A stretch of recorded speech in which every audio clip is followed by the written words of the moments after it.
সুপ্রিয় শিক্ষার্থীরা, শুভ বিকেল। সেই সাথে বড়রা যারা অভিভাবক এবং শিক্ষকবৃন্দ যারা আমার ক্লাস দেখছেন তাদেরকে সবাইকে আসসালামু আলাইকুম, শুভ বিকেল। আশা করি সবাই ভালো আছেন, আমিও অনেক ভালো আছি। তো আমি জয়নবরা বেগম, প্রধান শিক্ষক, অসতি ত্রিপুরাপাড়া সরকারি প্রাথমিক বিদ্যালয়, আলীকদম, বান্দরবান। আমি আজকে এসেছি লার্নিং বি অনলাইন স্কুলের পক্ষ থেকে পঞ্চম শ্রেণীর বিজ্ঞান বিষয়টি নিয়ে। তো আমি গত সপ্তাহে ঠিক এই দিনে এসেছিলাম পঞ্চম শ্রেণীর বিজ্ঞান বিষয় নিয়ে, এবং পঞ্চম শ্রেণীর বিজ্ঞান বিষয়ের নবম অধ্যায় আমাদের জীবনে প্রযুক্তি বিষয়বস্তুটা নিয়ে আলোচনা করেছিলাম। তো বন্ধুরা, নিশ্চয়ই তোমাদের সাথে বই, খাতা এবং কলম সঙ্গে রেখেছ, তো তার জন্য তোমাদেরকে অসংখ্য ধন্যবাদ। আমাদের জীবনে প্রযুক্তি এই বিষয়বস্তুর আজকে দ্বিতীয় ক্লাস। তো আমরা প্রথম ক্লাসে এই সম্পর্কে আলোচনা করেছি বিজ্ঞান এবং আমাদের জীবনে প্রযুক্তি সম্পর্কিত একটা বাড়ির কাজ তোমাদেরকে দিয়েছিলাম, নিশ্চয়ই তোমরা করেছ। বাড়ির কাজ একটা ছক তৈরি করতে দিয়েছিলাম। তো যারা করেছো তাদেরকে অসংখ্য ধন্যবাদ। যদি কেউ কোনো কারণে করতে না পারো তারা নিশ্চয়ই আজকে, আশা করি আমি, তোমরা আজকের মধ্যে সেটা করে নেবে এবং প্রয়োজনে বড়দের সহযোগিতা নেবে। এবং এ সম্পর্কিত কোনো প্রশ্ন যদি থেকে থাকে সেক্ষেত্রে আমাকে তোমরা প্রশ্ন করতে পারো, সেটা ইনবক্সে হোক আর কমেন্ট বক্সে হোক, তোমরা প্রশ্ন করতে পারো। আমি আমার সর্বোচ্চ চেষ্টা করব তোমাদের প্রশ্নের উত্তর দিতে, এবং পাশাপাশি যে বাড়ির কাজগুলো দিই সেগুলো যদি আমার করে ইনবক্সে দাও তাহলে আমার খুব ভালো লাগবে। তো বন্ধুরা, আমরা আজকে আর কথা না বাড়াই, পাঠে চলে যাই। প্রথমেই আমি যে গত ক্লাসে যেই ছকটা দিয়েছিলাম সেটা নিয়ে একটু আলোচনা করব। একটু দেখি, এখানে আমরা বিজ্ঞান ও প্রযুক্তির ব্যবহার সম্পর্কিত ছকটা নিয়ে আলোচনা করেছিলাম। আমরা যে ব্যবহার, আমরা আমাদের প্রতিদিনকার জীবনে যেসব সুবিধা ভোগ করি, প্রত্যেকটা সুবিধার ক্ষেত্রে কিন্তু কি আছে? প্রযুক্তি অবদান আছে। এখন কথা হচ্ছে যে প্রযুক্তির অবদান আছে আমাদের উন্নত জীবনযাপনের জন্য, সুন্দর জীবনযাপনের জন্য, ভালো জীবনযাপনের জন্য যে প্রযুক্তির অবদান আছে। এখন প্রশ্ন হচ্ছে, প্রযুক্তি যে কি হলো, সৃষ্টি হলো, কিভাবে সৃষ্টি হলো সেটা জানতে হবে। প্রত্যেকটা প্রযুক্তি কি তৈরি করতে, সৃষ্টি হতে বৈজ্ঞানিক জ্ঞান প্রয়োজন। কি প্রয়োজন?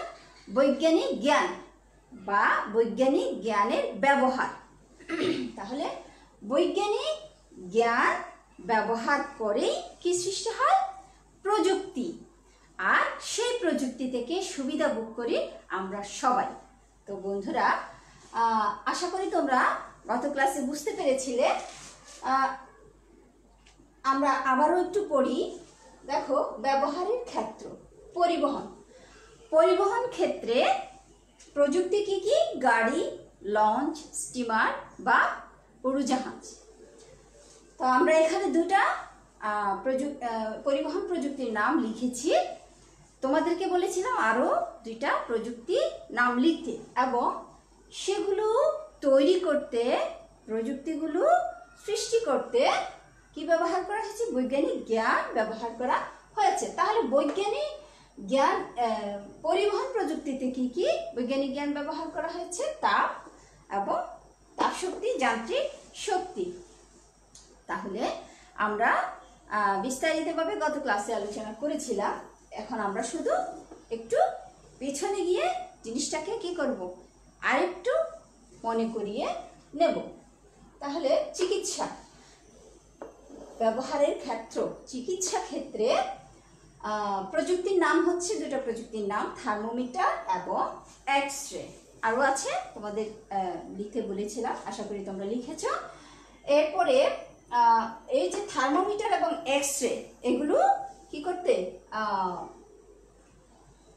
তৈরি করতে তাপ শক্তি, আলোক শক্তি এবং পদার্থের প্রসারণ, এই বৈজ্ঞানিক জ্ঞানের ব্যবহার করা হয়েছে। একইভাবে কৃষি প্রযুক্তিতে ট্রাক্টর, উন্নত জাতের ফসল, এগুলো হচ্ছে প্রযুক্তি। আর এগুলোর জন্য কি করা হচ্ছে, যান্ত্রিক শক্তি এবং জীবের বৃদ্ধি, এই জ্ঞান, বৈজ্ঞানিক জ্ঞান ব্যবহার করা হচ্ছে। বাসা বাড়িতে ব্যবহৃত প্রযুক্তি হচ্ছে টেলিভিশন, ফ্রিজ, বৈদ্যুতিক পাখা, বৈদ্যুতিক বাতি, কম্পিউটার, মোবাইল। হ্যাঁ, প্রতিনিয়ত আমরা কিন্তু প্রযুক্তির কাছে কি কৃতজ্ঞ।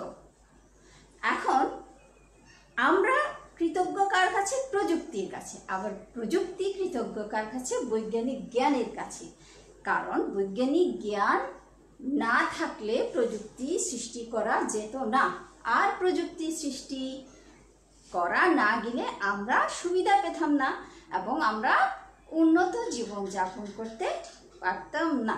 তাহলে আমাদের একটা আরেকটার সাথে কি ওতপ্রোতভাবে জড়িত, বিজ্ঞান এবং প্রযুক্তি দুইটা কি একটা আরেকটার সাথে ওতপ্রোতভাবে জড়িত।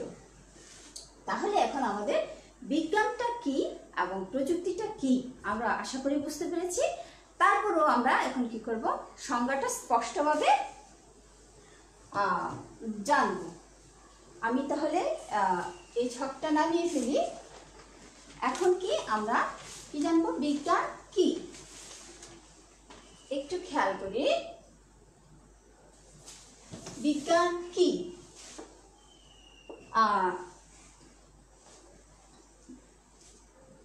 খেয়াল করো, বিজ্ঞান হলো প্রকৃতি সম্পর্কিত জ্ঞান। কি সম্পর্কিত জ্ঞান, প্রকৃতি সম্পর্কিত জ্ঞান, যা পর্যবেক্ষণ ও পরীক্ষা নিরীক্ষার মাধ্যমে প্রাপ্ত তথ্যের ভিত্তিতে প্রাকৃতিক ঘটনাকে ব্যাখ্যা এবং বর্ণনা করে। তাহলে কি বিজ্ঞান কি, কি সম্পর্কিত জ্ঞান, প্রকৃতি সম্পর্কিত জ্ঞান, যেটা প্রকৃতির নিয়ম, এই প্রকৃতির নিয়মকে মানুষ এই কাজটা কেন হচ্ছে, যে গত ক্লাসে আমি একটা গাছের বেড়ে ওঠার গল্প এবং সেটা কি বাড়তে সমস্যা হলে কি কি করতে হবে এরকম একটা গল্প শুনিয়েছিলাম, নিশ্চয়ই তোমাদের মনে আছে। এটা কেন হয়, এই প্রশ্ন থেকে, এই চিন্তা ভাবনা থেকে সেটাকে নিয়ে পর্যবেক্ষণ, পরীক্ষা নিরীক্ষা এগুলো করার পরে তারা একটা সিদ্ধান্তে উপনীত হয়। যখন একটা সিদ্ধান্তে উপনীত হয় তখন সেটাকে কি বলা হয়, বিজ্ঞান বলা হয়। তাহলে বিজ্ঞানকে প্রকৃতি সম্পর্কিত জ্ঞান, যা পর্যবেক্ষণ ও পরীক্ষা নিরীক্ষার মাধ্যমে প্রাপ্ত তথ্যের ভিত্তিতে প্রাকৃতিক ঘটনাকে ব্যাখ্যা ও বর্ণনা করে। খুব সুন্দর, হ্যাঁ, তোমরা একটু পড়ো আমার সাথে। বিজ্ঞান হলো প্রকৃতি সম্পর্কিত জ্ঞান, যা পর্যবেক্ষণ ও পরীক্ষা নিরীক্ষার মাধ্যমে প্রাপ্ত তথ্যের ভিত্তিতে প্রাকৃতিক ঘটনাকে ব্যাখ্যা এবং বর্ণনা করে। তো বন্ধুরা, তোমাদেরকে অসংখ্য ধন্যবাদ মনোযোগ দিয়ে পড়ার জন্য।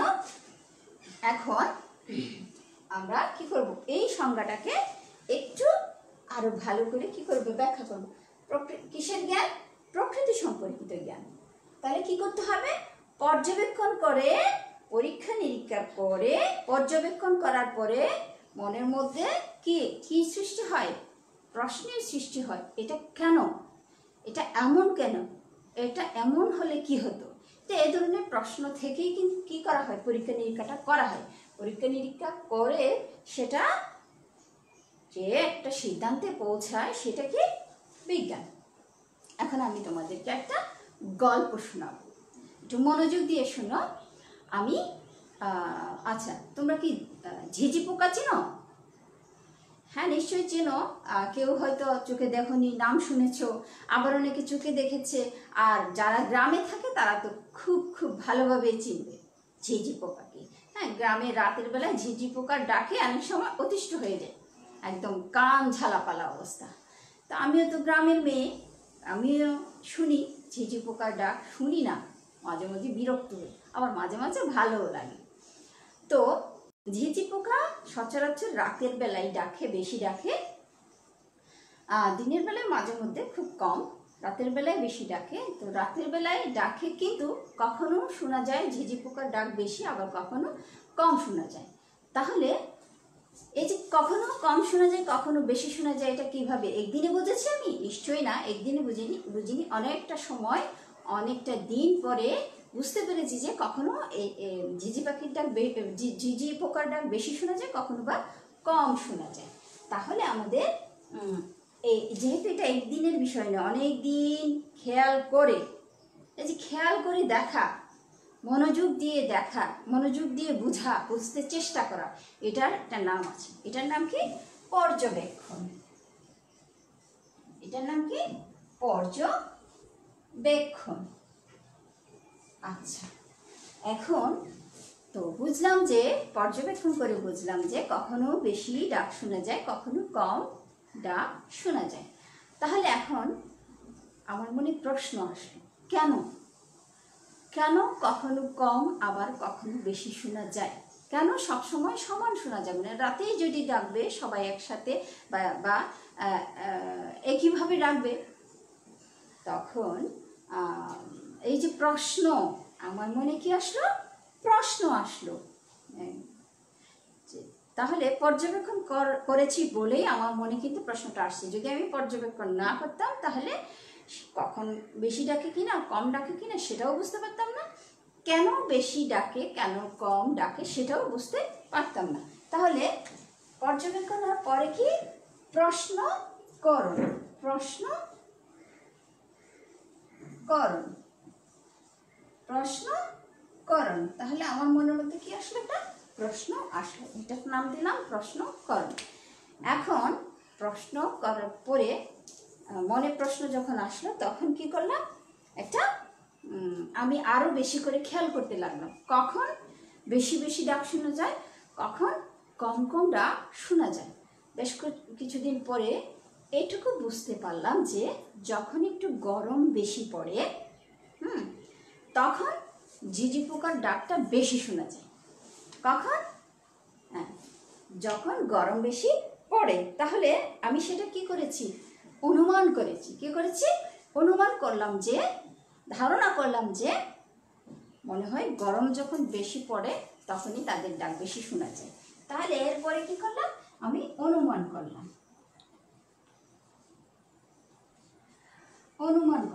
অনুমান করার পরে, এখন অনুমান করার পরে কি করলাম? না, এটা তো আমি অনুমান করেছি, এটা সত্য কিনা আমাকে কি করতে হবে? একটা পরীক্ষা করতে হবে। কি করতে হবে? পরীক্ষা করতে হবে। তখন আমি পরীক্ষা করলাম, একটা ঘড়ি, হাত ঘড়ি নিলাম। তারপরে ওই যে গরম যখন পড়ে বেশি, হ্যাঁ, তখন খেয়াল করলাম যে কি একটা থার্মোমিটারও নিলাম। থার্মোমিটারের তাপমাত্রা দেখে আগস্ট মাসে কি পড়ে? গরম পড়ে। খেয়াল করে দেখলাম থার্মোমিটারের তাপমাত্রাটা দেখে, ঘড়িতে দেখলাম 2 মিনিটে কয়বার ঝিঝি পোকা ডাকে। তো ঝিঝি পোকা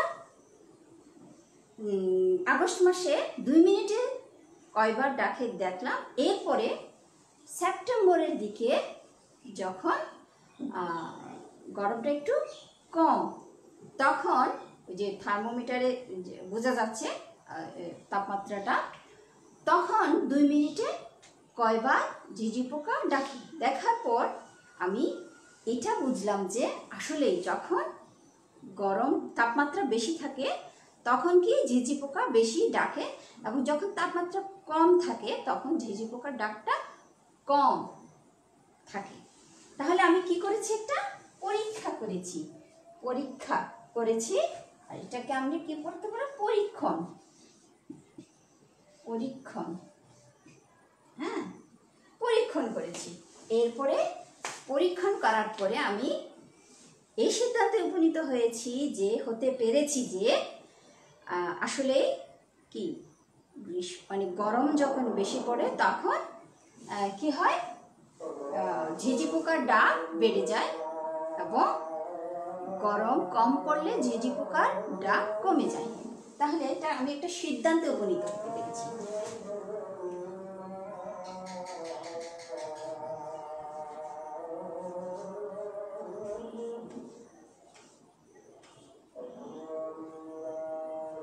সিদ্ধান্ত কিসে উপনীত হয়েছে? সিদ্ধান্তে উপনীত হয়েছি। এরপরে সিদ্ধান্ত যখন উপনীত হতে পেরেছি তখন আমি অন্যদের সাথে এটা শেয়ার করলাম, যখন তাদের মনে এরকম প্রশ্ন হচ্ছে যে ঝিঁঝি পোকা মাঝে মধ্যে বেশি ডাকে, আবার মাঝে মধ্যে কম ডাকে, সেজন্যে তাদের মধ্যে প্রশ্ন। তখন আমি বললাম যে এই বিষয়টা এমন যে আমি এভাবে পরীক্ষা করে দেখেছি, এটা এমন, তোমরাও চাইলে পরীক্ষা করে দেখতে পারো। তাহলে তখন কি করলাম, আমি আমার সিদ্ধান্তটা আরেকজনের সাথে বিনিময় করলাম। কখন বিনিময় করলাম? যখন আমি পরীক্ষা করে একটা সিদ্ধান্তে উপনীত হলাম। তাহলে এরপরে কি করলাম? বিনিময়।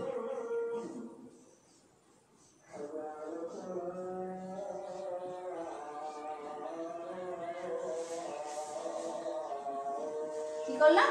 বিনিময়। আচ্ছা, তাহলে আমি নাম্বার করি। নাম্বার দিই 1, 2, 3, 4, 5, 6। তাহলে আমি কয়টা ধাপ পেলাম? 6টা ধাপ পেলাম। 6টা ধাপে কি করলাম? বৈজ্ঞানিক যে একটা বিষয়কে পর্যবেক্ষণ করে পরীক্ষা নিরীক্ষার মাধ্যমে একটা সিদ্ধান্তে উপনীত হলাম। তাহলে বিজ্ঞান কি? প্রকৃতি সম্পর্কিত জ্ঞান। প্রকৃতি, ঝিঁঝি পোকা কিন্তু প্রকৃতির একটা অংশ। পর্যবেক্ষণ করলাম, প্রথমে পর্যবেক্ষণ করে তারপরে কি আসলো? প্রশ্ন আসলো মনের মধ্যে। প্রশ্নের ভিত্তিতে একটা ধারণা করলাম, অনুমান করলাম, অনুমানের ভিত্তিতে পরীক্ষা নিরীক্ষা করলাম, পরীক্ষা নিরীক্ষা করে সিদ্ধান্তে উপনীত হলাম এবং সেটা অন্যের সাথে বিনিময় করলাম। তাহলে এটা কি? এটা হচ্ছে বিজ্ঞান। এখন তাহলে বিজ্ঞানের বৈজ্ঞানিক পদ্ধতি ধাপ কয়টা? এটা এই যে এইটাকে বলে বৈজ্ঞানিক পদ্ধতি। বৈজ্ঞানিক পদ্ধতি।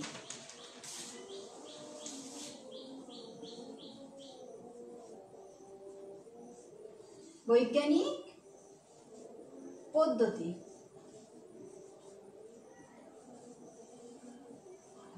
এই যে বৈজ্ঞানিক পদ্ধতির ধাপগুলো হচ্ছে এই যে এগুলো হচ্ছে বৈজ্ঞানিক পদ্ধতির ধাপ। এখানে কয়টা ধাপ?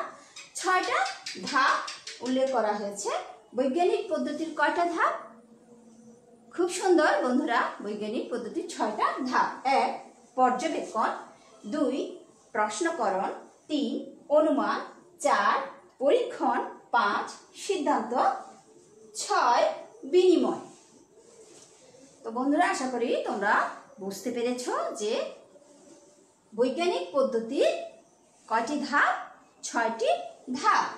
এই ধাপগুলো একটার পর একটা শেষ করার পরে আমরা যে কোনো বিষয়ে সিদ্ধান্ত নিতে পারি, বৈজ্ঞানিক বিষয়ে আর কি। তাহলে এটাই হচ্ছে বিজ্ঞান।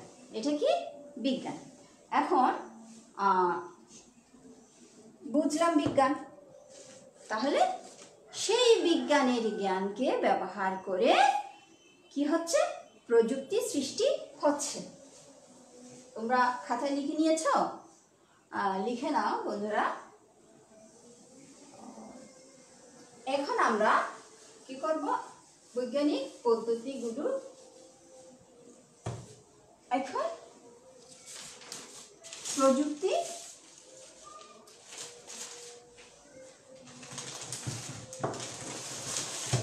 আচ্ছা বন্ধুরা, এখন আমরা কি করব,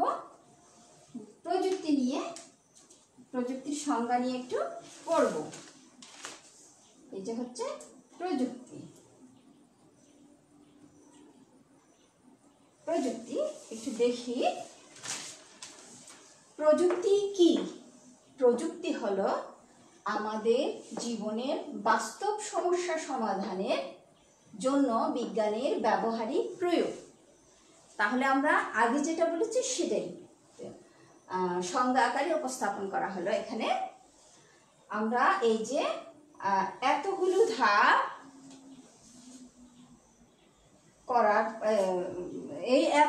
ধাপ পরিচালনা করার পরে একটা সিদ্ধান্তে যখন উপনীত হয় সেটা কি, বিজ্ঞান। তাহলে সেই বিজ্ঞানের জ্ঞানকে ব্যবহার করে আমাদের জীবনের বাস্তব সমস্যা সমাধানের জন্য কি প্রযুক্তির সৃষ্টি হয়। কিভাবে? বিজ্ঞানের ব্যবহারিক প্রয়োগের মাধ্যমে। তাহলে বিজ্ঞানের ব্যবহারিক প্রয়োগের মাধ্যমে এই যে বিদ্যুৎ, এই যে আমাকে তোমরা দেখছো, আমি অনেক দূর থেকে তোমাদের সাথে থাকতে পেরেছি, এটা কি বিজ্ঞানের অবদান। এবং বিজ্ঞানের ব্যবহারিক প্রয়োগের ফল হচ্ছে এই মোবাইল প্রযুক্তি বা ল্যাপটপ বা ইন্টারনেট, সব কিছু বিজ্ঞানের ব্যবহারিক প্রয়োগের ফলে কিন্তু এই সব প্রযুক্তি সৃষ্টি হয়েছে। তাহলে আমরা বিজ্ঞানের কাছে প্রতিনিয়ত কতভাবে কৃতজ্ঞ সেটা আর বলার অপেক্ষা রাখে না। তোমরা নিশ্চয়ই বুঝতে পেরেছো বন্ধুরা। তাহলে কি প্রযুক্তি কি, তোমরা লিখে নাও। প্রযুক্তি কি? প্রযুক্তি হলো আমাদের জীবনের বাস্তব সমস্যা সমাধানের জন্য বিজ্ঞানের ব্যবহারিক প্রয়োগ। যেমন এখন আমরা স্কুলে যেতে পারছি না, বাইরে কোথাও খেলতে যেতে পারছি না, আমরা ঘরে বন্দি, তাহলে আমাদের পড়ালেখার সমস্যা হচ্ছে। কিন্তু এখন দেখো আমি কোথায়, বান্দরবান, আর তোমরা দেশের এক এক প্রান্তে ছড়িয়ে ছিটিয়ে থাকা আমার প্রাণপ্রিয় ছোট্ট বন্ধুরা। তাহলে এই যে প্রযুক্তির অবদান, বিজ্ঞানের অবদানের কারণে যে প্রযুক্তির সৃষ্টি হয়েছে, সেই প্রযুক্তির মাধ্যমে আমাকে তোমরা দেখতে পাচ্ছ। হ্যাঁ, তাহলে আমরা এই বিজ্ঞানের কাছে কি প্রতিটা মুহূর্তে কৃতজ্ঞ। এই বিজ্ঞানের ব্যবহারিক প্রয়োগ করে এই যে প্রযুক্তিটা সৃষ্টি হয়েছে বলেই আজকে তোমাদের সাথে আমার যোগাযোগটা সম্ভব হয়েছে। তাহলে আবার একটু পড়ি। প্রযুক্তি হলো আমাদের জীবনের বাস্তব সমস্যা সমাধানের জন্য বিজ্ঞানের ব্যবহারিক প্রয়োগ। তাহলে বিজ্ঞানের ব্যবহারিক প্রয়োগের মাধ্যমে কি হচ্ছে, আমরা উন্নত জীবনযাপন, প্রযুক্তির সৃষ্টি হচ্ছে এবং প্রযুক্তির মাধ্যমে আমরা উন্নত জীবনযাপন করতে পারছি। এখন বন্ধুরা তোমরা তোমাদের বিজ্ঞান বইয়ের 63 পৃষ্ঠা একটু খোলো। এখানে যে সারসংক্ষেপটা আছে, এতক্ষণ যা আমরা আলোচনা করেছি সেটাই। তাহলে তোমরা একটু মনোযোগ দিয়ে পড়ে নেবে ঘরে। প্রথমে কি বিজ্ঞান ও প্রযুক্তির পার্থক্য। তাহলে বিজ্ঞানের যে বিষয়গুলো আলোচনা করা হয়েছে এখানে আছে, তোমরা আমার কথার সাথে বইয়ের কথাগুলো মিলাবে। পাশাপাশি এই যে বৈজ্ঞানিক পদ্ধতির যে ধাপগুলো, হ্যাঁ, সেগুলো সুন্দর করে দেওয়া আছে এবং শেষে আছে প্রযুক্তি। তোমরা তাহলে এগুলো খুব ভালো করে মনোযোগ দিয়ে পড়ে তোমরা তোমাদের মতো করে বিজ্ঞানের সংজ্ঞা, প্রযুক্তির সংজ্ঞা এবং বৈজ্ঞানিক পদ্ধতিগুলো তোমরা খাতায় লিখবে। এবং লিখে আমি আশা করব আমাকে ইনবক্সে বা কমেন্ট বক্সে তোমরা লিখে দেবে। তো এখন আমাদের প্রশ্ন ছিল কি, প্রথমে প্রযুক্তির উদ্ভাবনে আমরা কিভাবে বিজ্ঞানকে ব্যবহার করি। তাহলে আমাদের প্রশ্নের ভিত্তিতে এখন আমরা বুঝতে পেরেছি যে বিজ্ঞান কি এবং বিজ্ঞানের জ্ঞানকে আমরা কিভাবে কাজে লাগিয়ে প্রযুক্তির সৃষ্টি করি এবং সেই প্রযুক্তি ব্যবহার করে আমরা কিভাবে উন্নত জীবনযাপন করছি। তো আশা করি তোমরা শুরু থেকে শেষ পর্যন্ত বুঝতে পেরেছ। এরপরেও যদি কোনো প্রশ্ন থেকে থাকে তোমরা আমাকে প্রশ্ন করতে পারো। আমি সর্বোচ্চ চেষ্টা করব তোমাদেরকে আবারও বুঝিয়ে দিতে। তো তাহলে তোমাদের কাছে বাড়ির কাজ কি আছে? বিজ্ঞান কি, প্রযুক্তি কি, বৈজ্ঞানিক পদ্ধতির ধাপ কয়টি ও কি কি, এগুলো তোমরা খাতায় লিখবে এবং লিখে যেটা বলেছি খুব খুশি হব যদি আমাকে জানাও, এবং সেটা সংরক্ষণ করে রেখে দেবে। যখন স্কুল খুলবে তোমাদের যেই শিক্ষক পঞ্চম শ্রেণীর বিজ্ঞান পড়ায় তাকে দেখাবে, উনিও খুব খুশি হবে। আর সবশেষে যেটা বলছি, প্রতিদিনের কথা আমরা জানি, তারপরেও বলছি, ঘর থেকে বের হব না, পরিষ্কার পরিচ্ছন্ন থাকবো, ঘন ঘন হাত ধুবো, কমপক্ষে 20 সেকেন্ড ধরে সাবান দিয়ে ঘষে ঘষে হাত ধুবো, আর বাইরে যাওয়ার চিন্তা করব না। হ্যাঁ, বাবা মাকে কি করব না, জ্বালাতন করব না। লক্ষ্মী সোনা হয়ে আমরা ঘরে থাকবো, ভালোভাবে পড়াশোনা করব, খেলবো, গেমস খেলবো। আমরা তো এখন ঘরবন্দি, ঘরের ভেতরে যা করা আনন্দ করা যায় তাই করব। তো আগামী ক্লাসে আসা পর্যন্ত তোমরা অনেক ভালো থেকো, তোমাদের জন্য অনেক শুভকামনা। আজকের মতো আমি বিদায় নিচ্ছি। আল্লাহ হাফেজ।